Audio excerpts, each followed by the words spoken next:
Over the past decade, the United States continued to grow more racially and ethnically diverse, according to the results of last year's national head count that the U.S. Census Bureau released this week.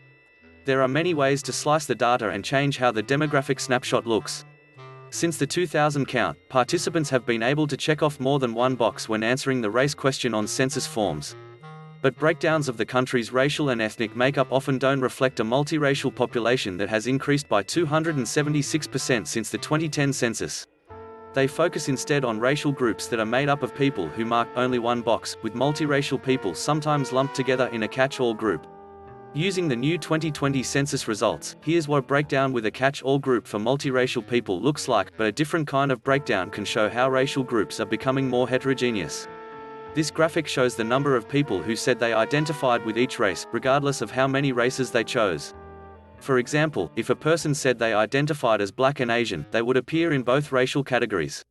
And there are other ways, of course, to slice the data, including incorporating people who identify as Hispanic or Latino, and who, according to federal standards, can be of any race, into the different racial groups. To make matters more complicated, research by the Census Bureau has shown that how some people self-report their racial and ethnic identity can change from census to census. Any analysis of this data represents a different way of understanding race and ethnicity in the US, where count after count people have made clear that their identities often cannot fit neatly into checkboxes on census forms.